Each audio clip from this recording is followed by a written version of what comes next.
Okay, welcome back, guys. Today, I was just trying to think of what I could talk about that might be useful to you based off of the response I've seen on some of the videos, and I think I'm gonna maybe just spend a little bit of time talking about chords, and how you can make them, how you can learn to make chords on the banjo without having to just memorize a bunch of shapes that don't really make any sense. So let's hop into that, huh?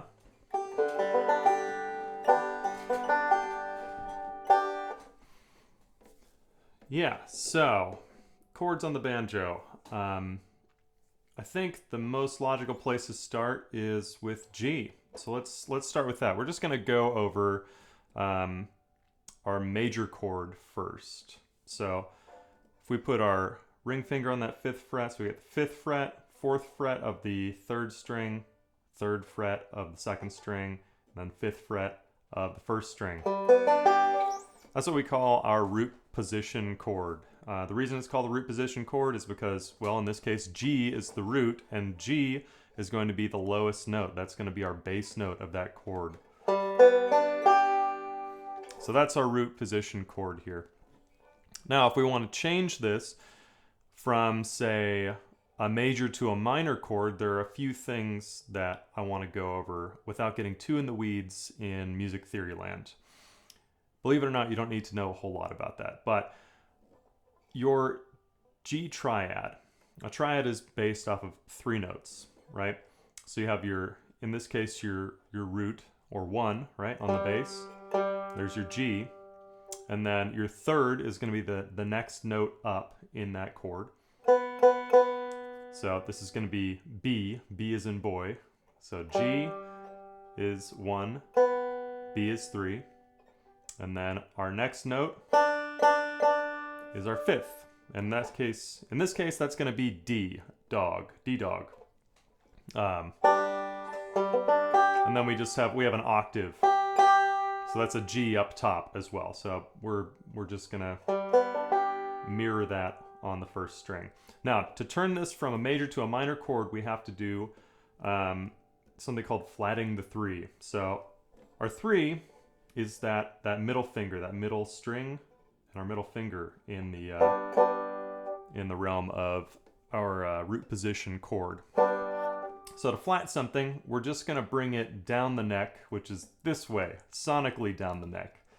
A lot of people get confused with that because this is physically down, right? But actually, sonically, when we say down the neck, we do mean lower notes. But we take that shape, and all we have to do to turn this from a major to a minor chord is take that third string and bring it down one note. And you can just bar your index finger across those two center strings there, the third and second string. It doesn't take a lot of pressure. So that's how you get a minor chord.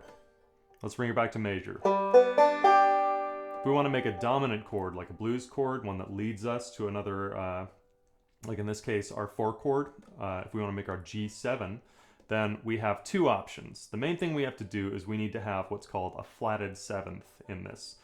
Don't worry about what that means. All it means is we're going to take one of our root chords, or one of our root notes here, which can be found on the 4th or the 1st string. Both of those are G, right? So to get a flat 7, we're going to go down 2 frets. So G, F sharp, F. Or I guess G, G flat, F. So we can do that on the 4th string. And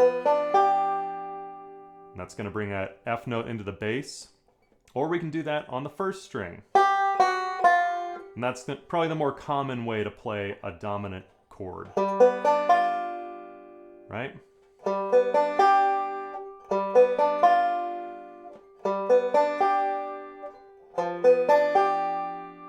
That's going to have a very strong pull, and it wants to take us to our C chord in this key. So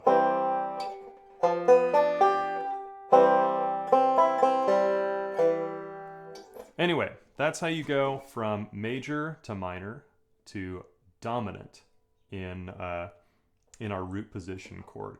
So we're going to stick with this. Let's stick with our G chord, and we're going to bring it up to an inversion. So an inversion is going to be the same chord, but we're basically just kind of musical chairing the notes. So what I mean by that is we're going to cycle them. So this third that we usually have on the third string in this root position, that's going to be in our bass. So we're just going to find that note on the fourth string. That one is at the, what's this? The ninth fret of the fourth string. And then what's our next note from the third? It's D. So we can take that D and we can find it on the third string now. That's the seventh fret. And then our G, we're actually just going to cycle up to the top of this, this triad here. And it's going to be on the 8th fret of that second string. Now, if you've been playing a little bit, then you probably recognize this shape. It's usually what we play our D dog chord out of. So this D shape up here at the 9th fret is G. It's the same notes, same chord, it's just cycled. So let's go through this again. So if I want to take a major chord and I want to turn it into a minor chord, I need to find the third of that chord.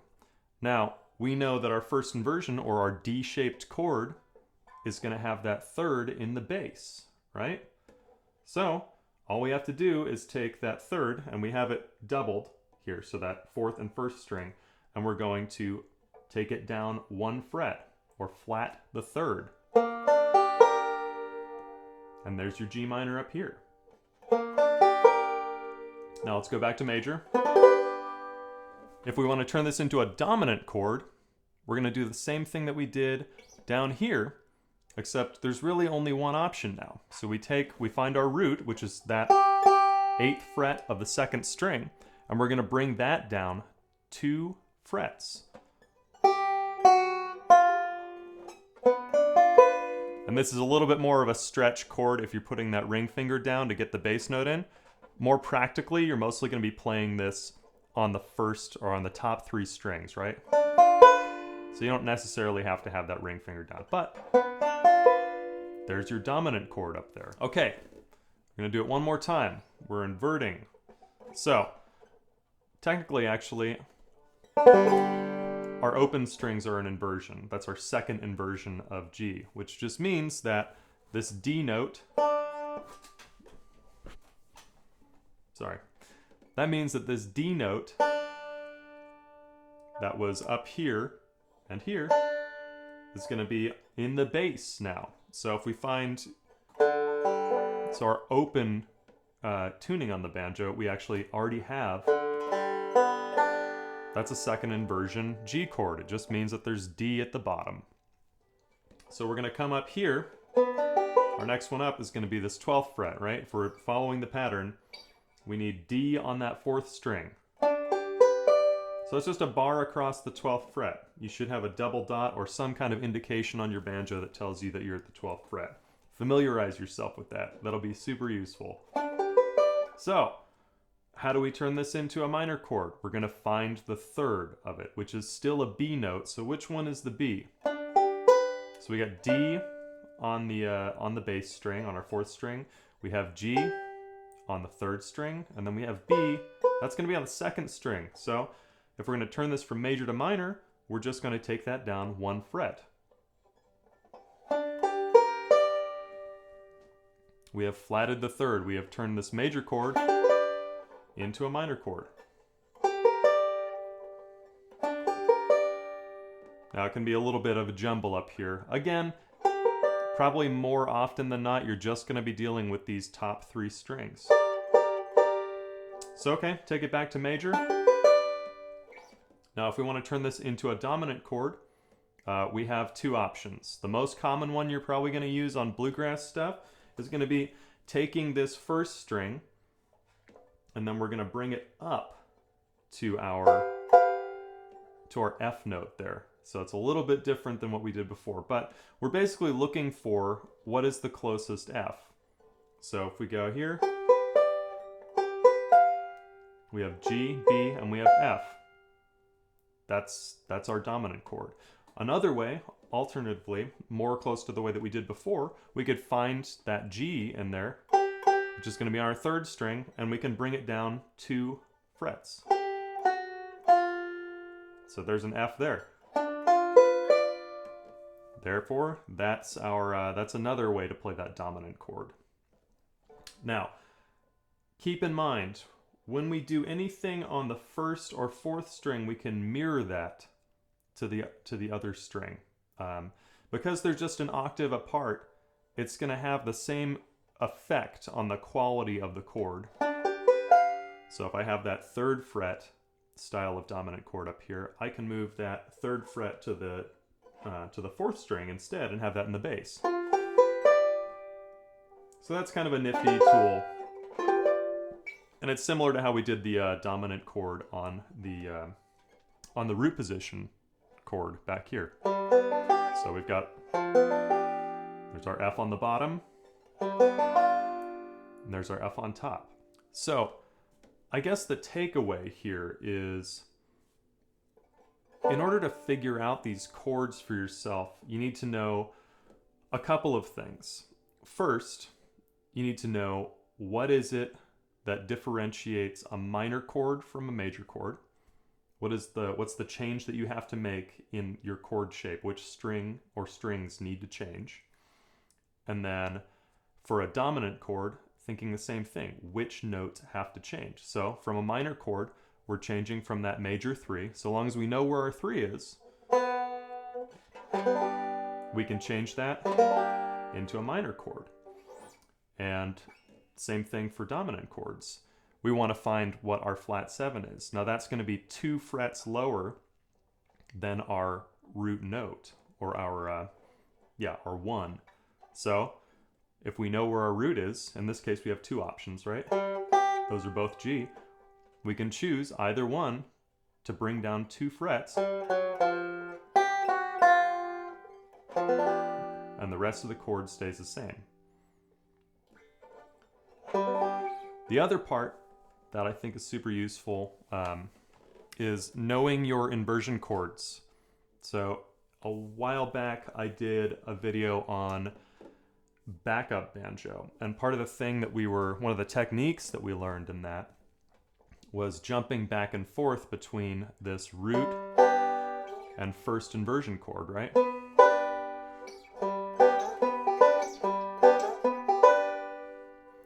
And you do that enough and it becomes just second nature to you. You know how to do that without really thinking about it.